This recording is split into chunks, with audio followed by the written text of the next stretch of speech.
Bueno, gracias Pablo, gracias a todos, especialmente por estar hoy acá y por tener las ganas de escucharnos y de poder tener este encuentro entre profesionales de una industria tan crítica para muchas de las empresas. Yo vengo fundamentalmente a compartir una experiencia como profesional de muchos años, a lo largo de varias empresas, ahora recientemente en Thomson Reuters, donde estoy haciendo lo que comentaba Pablo, a cargo de la parte de la gestión de inmuebles, inmuebles corporativos.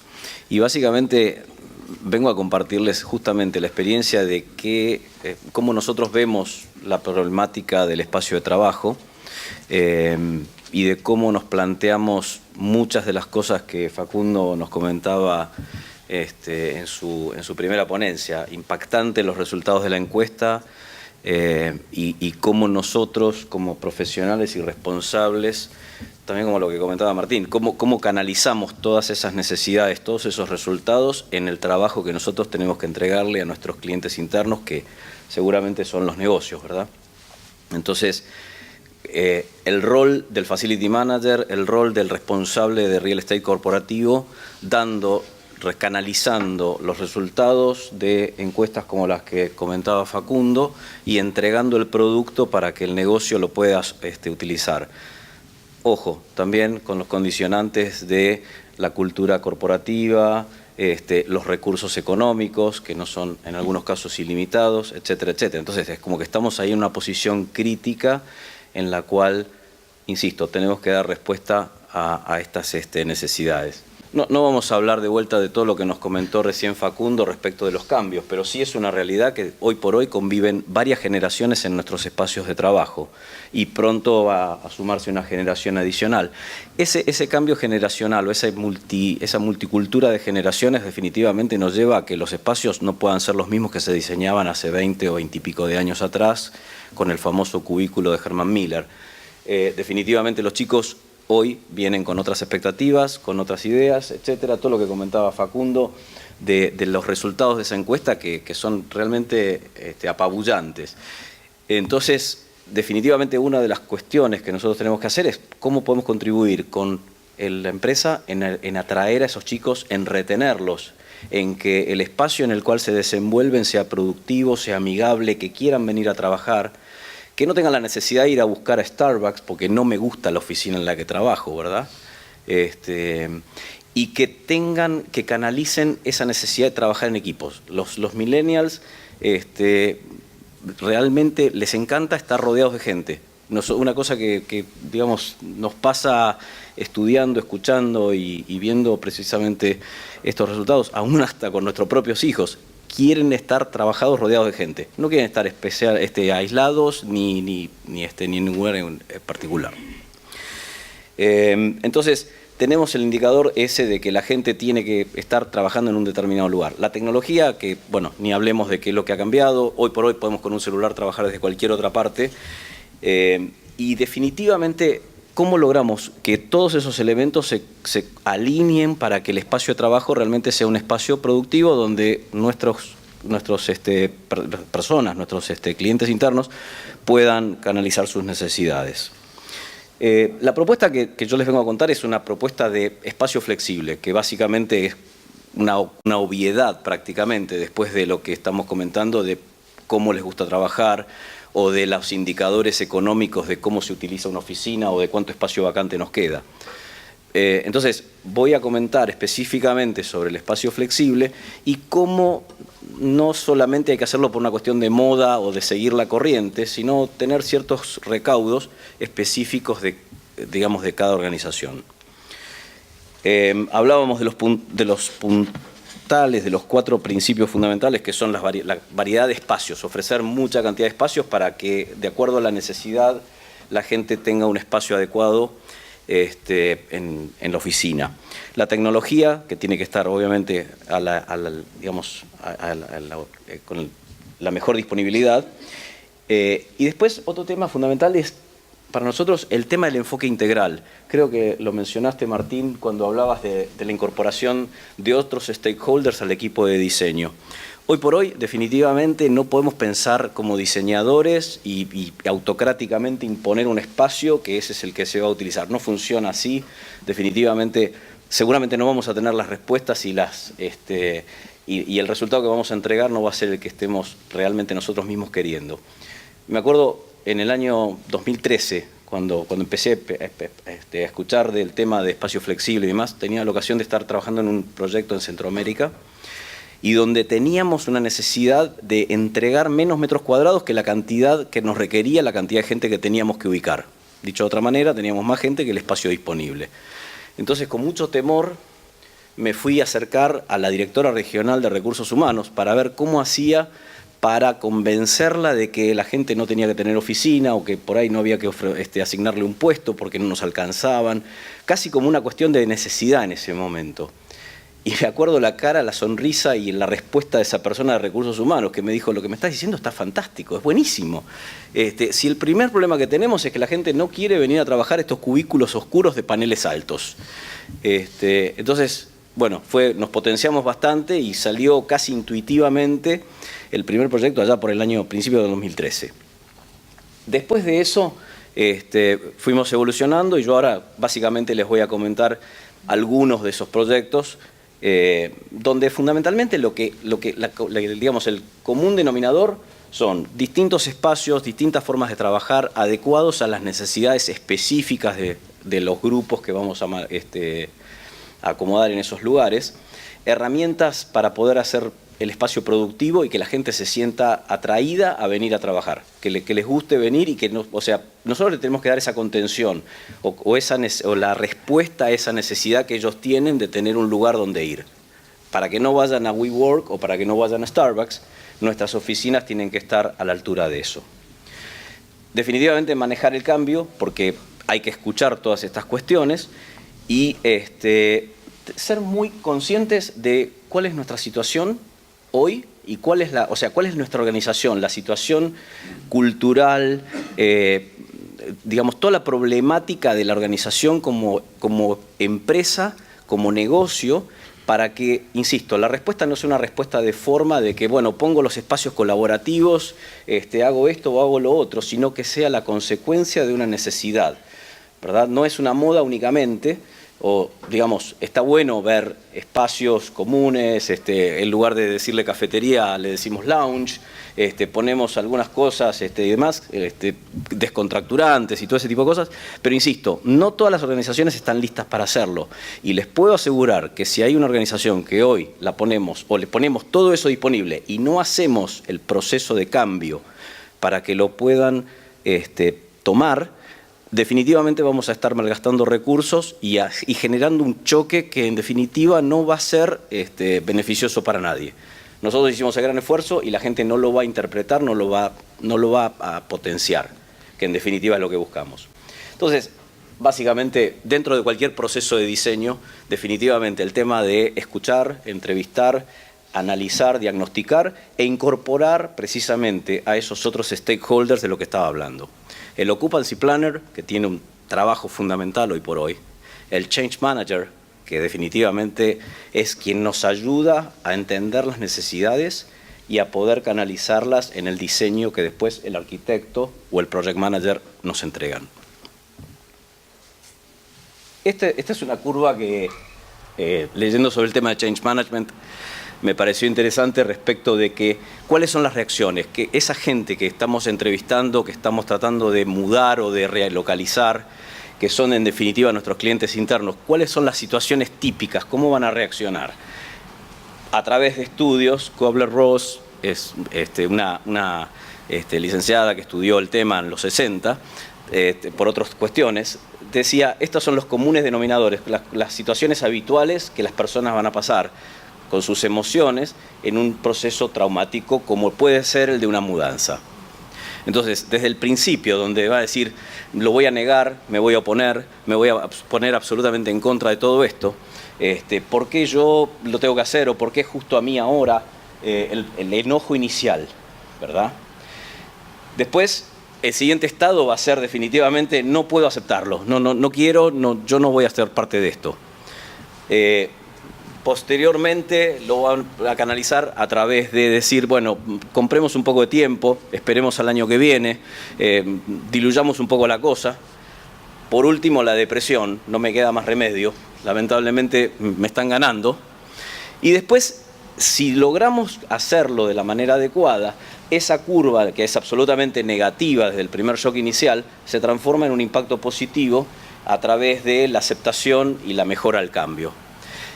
Este estudio o esta curva básicamente nos habla de esas sensaciones, que por supuesto son estudios, resultados de estudios, no todo es exactamente así, pero digamos que en general podemos reconocer estos estados. Entonces, si podemos reconocer estos estados y con la ayuda de alguien que nos traduzca esto en situaciones y experiencias, podemos lograr que esta organización pase desde el enojo porque le saco a la oficina a la aceptación porque en realidad le estoy dando algo que en definitiva es mucho mejor de lo que hoy por hoy tienen. Básicamente las ventajas son bastante obvias, pero quiero sí también no dejar de referirnos al tema negocio. Como empresas, todas las empresas nos interesa optimizar nuestro real estate. Y si pensamos que hoy por hoy tenemos 15-20% del real estate, que lo tenemos en exceso y lo podríamos liberar, estamos hablando de un número bastante interesante. Algunos ejemplos de distintos tipos de espacios, desde el call center, mucho tema de focus, mucho tema de concentración. Tenemos siempre la duda, la cuestión, el dilema, el open space, pero cómo aseguro algo de privacidad y de trabajar concentrado sin que me moleste el ruido. Creo que es un desafío que como profesionales tenemos y tenemos que responder. Y les puedo asegurar, hasta ayer en una llamada, en una revisión de un proyecto, no me podían dar una respuesta concreta si mi call center iba a tener contaminación auditiva o no. Qué feo que suena cuando alguien levanta el teléfono para que llama a un call center y se escuchan todas las conversaciones de alrededor. Bueno, nosotros tenemos que dar una respuesta a eso. Algunos casos que les voy a mostrar básicamente donde lo que estamos comentando se ve. El primero es en Costa Rica en el año 2014 y básicamente en ese momento todavía no estábamos preparados para hacer un espacio no asignado 100%. Fue un espacio, como decirlo, con estándares de diseño pero racional, como para que la cantidad de espacio tampoco fuese tan en demasía. Y el último en Colombia, que es un espacio 100% flexible, y en el medio algunas fotos, ejemplos y demás. Este es un ejemplo en Costa Rica de un campus corporativo. Acá lo que quiero que presten atención, no sé si esto después les llega a la gente, pero si no, yo con gusto les comparto toda esta información. El mensaje acá es, fíjense la cantidad de espacio por persona que hay en un edificio con espacios asignados y fíjense el espacio por persona que van a ver después en otro con espacios no asignados. Y se van a dar cuenta que básicamente de una densidad de 78, 74 square feet, que son algo así como 8 metros cuadrados por persona, un poco menos, se pasa después a casi 10. Y aún así tenemos más ocupación en la misma cantidad de espacio. O sea, este proyecto tiene, digamos, me pareció muy relevante venir y poder contárselos porque es un mismo edificio con una misma planta física donde se hicieron los tres estados. Empezamos haciéndolo racional, que es este caso, donde tenemos una determinada densidad, puestos asignados, por ahí acá todavía no había tanto espacio de colaboración. Y luego tenemos el otro edificio, este es el C, donde sí tenemos toda esa cuestión ya implementada y donde van a ver algunos resultados. Entonces, de vuelta, me parecía interesante ver la misma planta utilizada de dos maneras distintas. Nos pasó eso y tenemos algunas lecciones aprendidas que está bueno compartir. Estos son espacios, digamos, llamémoslo de estándar. Mucho más duros, más rígidos, ¿no? Por ahí, y no tan divertidos como otros que nos mostraba Martín. A pesar de lo cual, el espacio es sumamente atractivo y mucho mejor que el que muchos de nosotros tenemos hoy por hoy. Mucha luz natural, espacio abierto, espacios de colaboración para que la gente se reúna. espacios de privacidad para poder tomar una llamada o tener una sesión de coaching, como mencionaba Martín.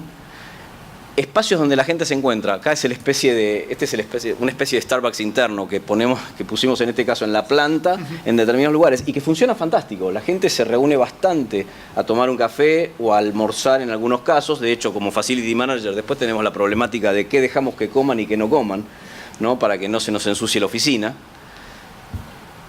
¿verdad? Bueno, acá pasamos al C, donde básicamente pasamos a espacios flexibles. Y si se acuerdan, antes era 70 y pico, acá la densidad en pies cuadrados por persona estamos en 83, 84. La misma planta, la misma superficie, pero además de eso acomoda un 20% más de cantidad de gente. Entonces, definitivamente el resultado desde ese punto de vista de la ocupación es inobjetable. En este caso, la planta se planteó con una cuestión de reconocimiento de wayfinding, o sea, como que la gente se ubicara en una planta grande, abierta, con espacios no compartidos, no asignados, quise decir. El primer tema que nos parecía era que uno de los primeros temas era cómo hacemos para que la gente se identifique en el lugar, que no esté flotando en un espacio abierto que dijera nada. Entonces generamos una serie de recorridos y puntos de ubicación con lo que después denominamos barrios. Hay un tema de barrios que son donde la gente de las áreas, de determinadas áreas, típicamente por comportamiento va a ir al día siguiente y va a tratar de encontrarse en esa posición. No olvidemos que son posiciones no asignadas. Entonces, básicamente la gente va a ir y va a trabajar típicamente en el mismo barrio. Entonces se trata de que ese barrio tenga todo lo que esa gente necesite, pero a la vez darles también la posibilidad del encuentro en los lugares, en los espacios comunes, donde puedan tener el nexo entre los distintos barrios. En este caso hay 5 barrios y todos se reúnen en el espacio que está en la derecha, que es el espacio, el lounge, o donde suceden, digamos, las actividades sociales, por decirlo. Esta es la planta. Otro indicador: tenemos muchísima cantidad de espacios de colaboración si consideramos la cantidad de lo que teníamos en el edificio A. Este es el C, el A tenía mucho menos, no recuerdo los números, pero bueno, están ahí en los indicadores. Pero fundamentalmente el mensaje es, en este caso, después de las encuestas, de los resultados que habíamos tenido en el edificio A, nos dimos cuenta que había que cambiar la dosis, la proporción y la mezcla de cantidad de espacios de colaboración. Cuando digo la mezcla, me refiero a tener espacios de distintas alternativas, no solamente de salas de reuniones de 12 personas, pero llegar hasta los espacios individuales y toda la franja intermedia como para tratar de acomodar la mayor cantidad de reuniones posible. Eso únicamente con entrevistas y conociendo cómo la gente trabaja, se desenvuelve, se relaciona. El espacio que antes veíamos un poco más rígido ahora empieza a tener otro tipo de cosas, a pesar de que sigue siendo una oficina, pero donde son espacios abiertos, pero no son espacios enormes y limitados. Tienen, digamos, están contenidos, consideramos que no era bueno poner en un espacio abierto enorme donde la gente, insisto, se perdiera. Acá tratamos de poner algunos límites visuales y de espacio.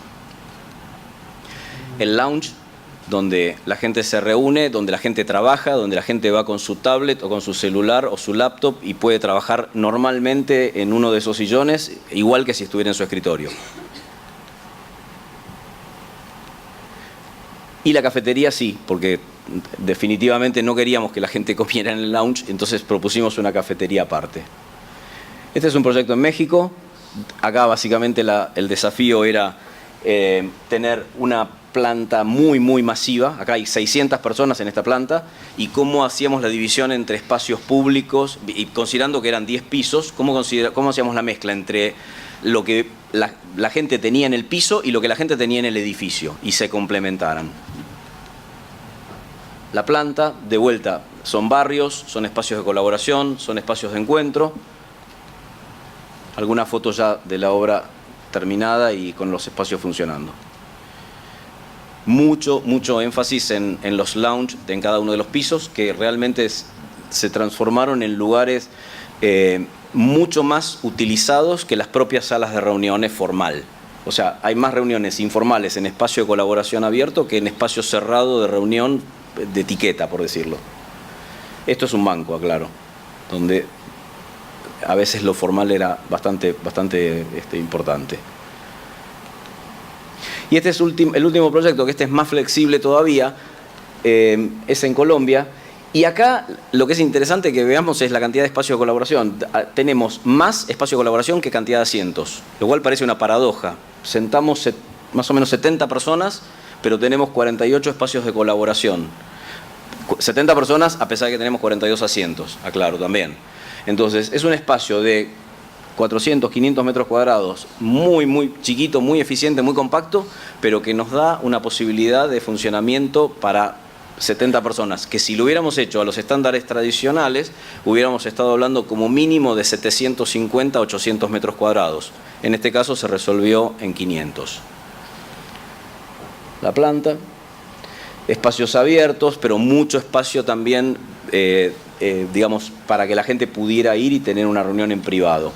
Y después un lounge que integra la parte de recepción de clientes, front-end, y a la vez la utilidad para los empleados, con lo cual es un lounge, pero que funciona a la vez como para recibir un cliente, con lo cual no es, insisto, no es un back of the house.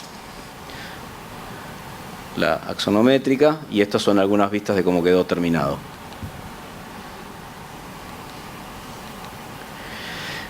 Bueno, realmente para cerrar un poco, conclusiones de un camino recorrido donde hay errores cometidos también y que nos parece importante saber que puedan existir y estar atentos. Insisto, no es una moda, no sigamos una moda porque si no más.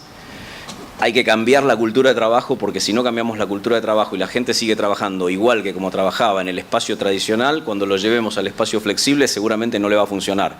¿Dónde pongo mi montaña de papeles? Bueno, no hay papeles, o tendría que no haber papeles, y si los hay, ¿cómo los manejo? ¿No? Después el otro concepto que mencionó Martín y que quiero insistir, en el tema del Service Transformation, es un equipo de trabajo que está trabajando en un proyecto, en un diseño, en contener a la gente, en manejar el cambio, etcétera, etcétera, etcétera. No es un arquitecto diseñador que se le ocurrió el espacio y lo dibujó y lo proyectó y luego se construyó. Entonces, cuando decimos Service Transformation es porque precisamente nosotros mismos como Facility Managers tenemos que cambiar en nuestra visión y en la forma en la que lideramos esos proyectos. El modelo de governance, bueno, si cambia la estructura del equipo de proyecto, tiene que cambiar el governance también. Y definitivamente la incorporación del Change Manager. A mayor cantidad a mayor complejidad, obviamente, más crítico se nos transforma el Change Manager, y creo que es una posición en la cual en algunos proyectos definitivamente todavía hoy no se lo tiene en cuenta. Gracias. Hablamos si hay alguna pregunta.